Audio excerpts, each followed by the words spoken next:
It's still Sunday, the 1st of August 2021, and I have been reading Life in the World Unseen by Anthony Borgia.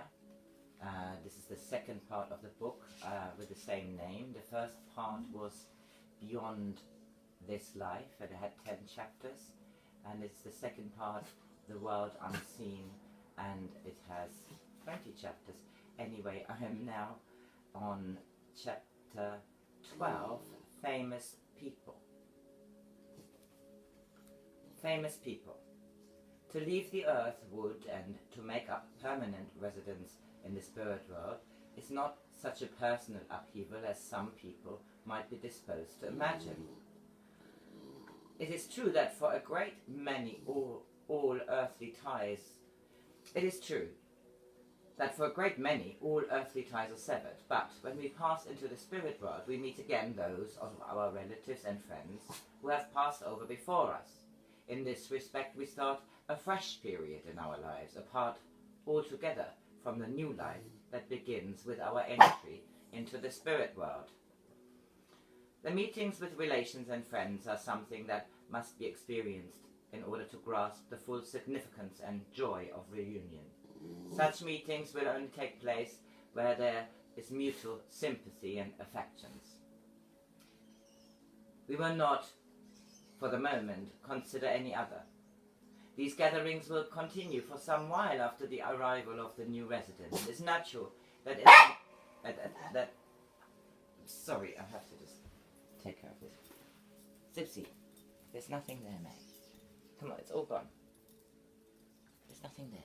You have this. Here you go.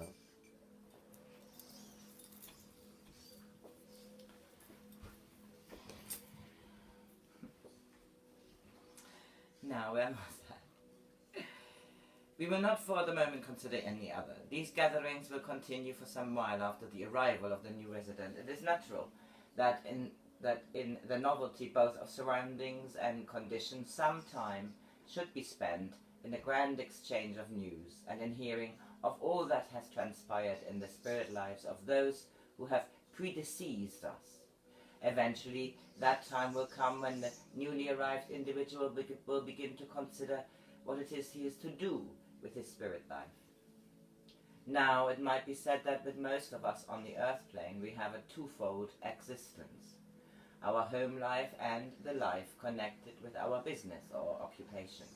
In the latter, we associate perhaps with an entirely different group of people.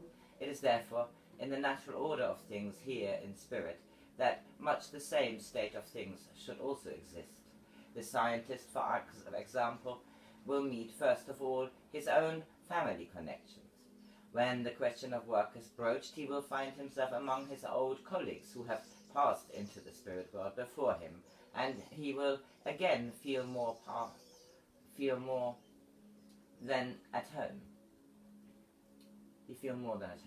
And he will be more than overjoyed at the prospect of the scientific research that stretches before him. It is the same with the musician, the painter, the author, the engineer, the doctor, the gardener,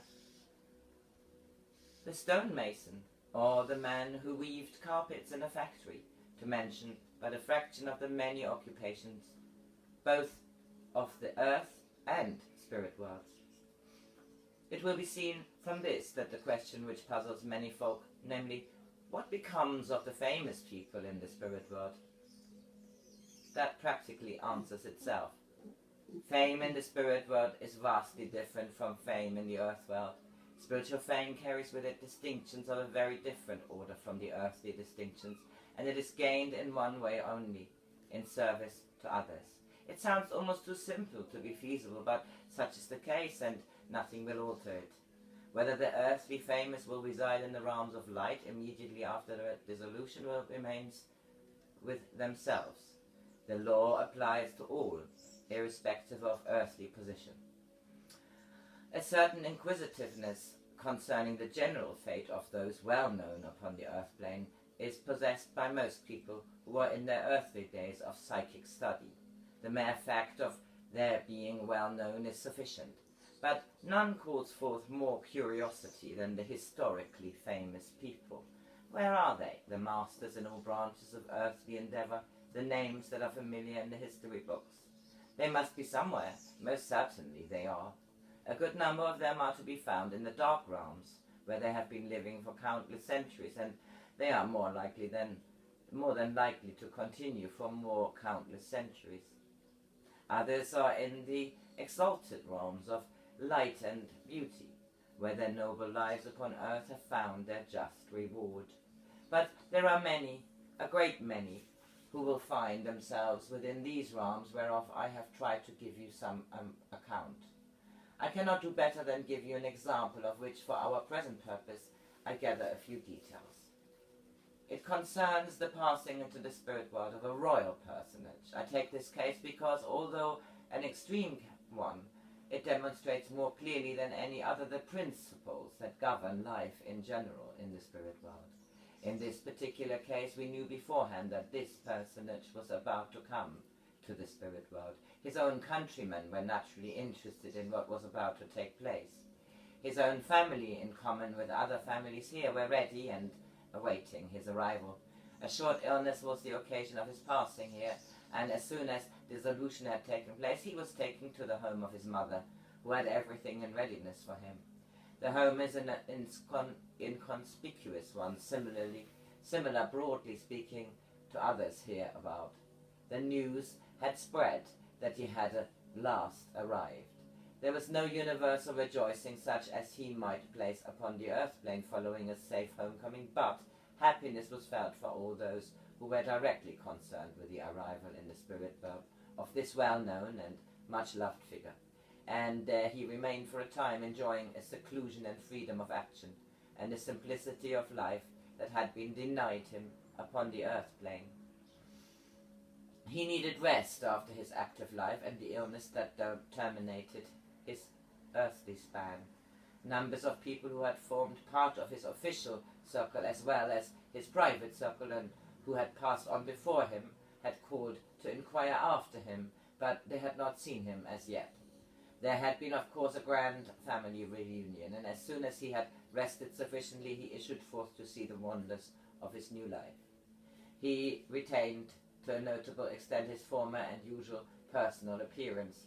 The signs of illness and bodily and mental fatigue had disappeared, and he looked some years younger. The rest had achieved its purpose as unfailingly as usual. As he walked abroad, he was recognized for what he had been, and respected for it, but he was still more honored and respected and loved for what he now was. Now, you may think that as soon as he met and mingled with his own countrymen, the latter would have shown some embarrassment perhaps, and exhibited a general air of diffidence, such as they would have done before upon the earth plane. But during that period of recuperation, much had been explained to him as to the condition of life in the spirit world, its methods and its laws, and its pleasant customs. Such revelations had filled him with happiness, and he knew that as soon as he left the seclusion of his mother's house to venture abroad, he could do so with freedom that's only to be found in spirit lands, where the inhabitants would regard him in the light in which he would wish to be regarded, that of a plain man, desirous of joining with his fellow beings in their happiness and their rejoicing. He knew he would be treated as one of themselves. When, therefore, in company with members of his family, he walked through these realms on the voyage of discovery that is such a common sight among the newly arrived, he did not experience in himself or cause in other any feelings of mental discomfort. No one referred to his earthly position unless he himself broached the subject, and then there was no suspicion of inquisitiveness or ignorant curiosity. You may well think that one who has occupied so elevated a position upon the earth plane would engender in the midst of other here thoughts of sympathy with such a change of relative position that had taken place. But no such feelings of sympathy are ever wished for, nor extended in these realms. In such cases, for the very good reason that the occasion for them never arises. We have left our earthly importance behind us, and we do not refer to it except to show by our own experience to others still incarnate just what to avoid. We do not revive our memories for the purpose of self-glorification or to impress our hearers. Indeed, they would not be in the least impressed, and we should only succeed in making fools of ourselves. We recognize the worth, and that alone that counts, irrespective of what we wear upon the earth plane. Perspectives and viewpoints are completely altered when one comes into the spirit world. However mighty we wear upon the earth plane, it is spiritual worth only that takes us to our right place in the spirit world, and it is the deeds of our life, regardless of social position, that at our transition will assign to us our proper abode. Position is forgotten, but deeds and thoughts are the witnesses for or against us, and we become our own judges. It is not difficult to see then that when this royal personage arrived in the spirit world, like others of his family before him, he found himself faced with no difficulties or awkward situations. It was just the reverse for the whole situation seemed to simplify itself and provided its own solution. Now what applies in this extreme case applies equally to all who were famous upon the earth plane. But how does this affect some well-known scientist, let us say, or a musical composer, or a painter?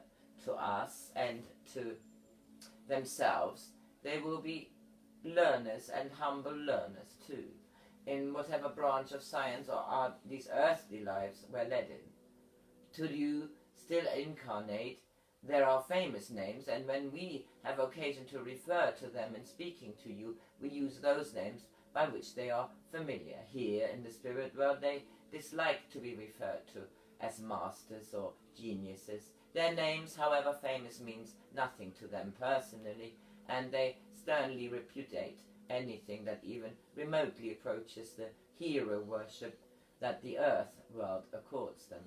They are just one of ourselves, and as such they wish to be and are so treated.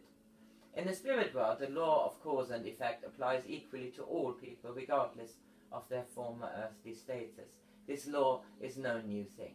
It has always been in existence, and so every famous name that is to be found within the chronicles of nations comes strictly within the jurisdiction of this law. The soul who passes his earthly life in obscurity, known only to one or two people, is subject to this same law just as much as the soul whose name is a household word among nations. In living in these realms, one is inevitably bound, sooner or later, to encounter some person whose name is known to all upon the earth plane, but these famous folk have no attachment to the earth world. They have left it behind them, and many of those who passed to here hundreds of earthly years ago are glad to have no occasion to recall their earthly lives. Such numbers of them suffered a violent transition that they are happy to consider their present only and leave their past sealed up in their memory. The people of the earth may think it strange to walk through these realms and mingle with persons who lived on the earth plane hundreds and, in some cases, thousands of years ago. A meeting of the past, as it were, with the eternal present. But it's not strange to us here. It may be so for the newly arrived. But then there are many other things that may seem strange at first. Discretion is something we soon learn to exercise and is embodied in our never prying into the facts and circumstances of others' earthly lives. That does not mean to say that we are debarred from discussing our earthly lives, but the initiative always comes from the person concerned. If he wishes to tell anyone of his life on earth, he will ever find a sympathetic and interested ear awaiting him. You can see then that our earthly lives are very strictly our own. The discretion that we exercise is universal amongst us. We show it and we receive it. And whatever our former position upon earth, we are united in these realms, spiritually, intellectually, temperamentally, and in such human traits as our likes and dislikes. We are one. We have achieved the same state of being upon the same plane of existence.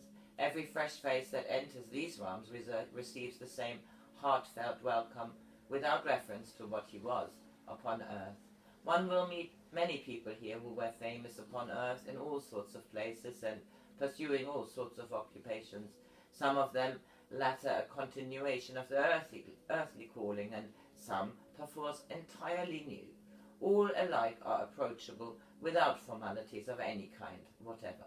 We need no introduction to men and women whom the earth knows as famous. Their gifts are at the disposal of all, and happy indeed are they to assist another who comes to them for help in all difficulties, whether it is in art or science, or in any other form of activity. The great who have gained their greatness through the various expressions of their genius consider themselves but the lowly units of a vast whole, the immense organization of the spirit world. They are all striving, as we are too, for the same purpose, and that is spiritual progression and development. They are grateful for any help towards that end, and they are glad to give it whenever possible. The riches and honours of the earth world seem very tawdry and trumpery by comparison with the spiritual riches and honours that are ready to be won here. And those riches and honours are within the grasp of every soul the instant he enters the spirit world.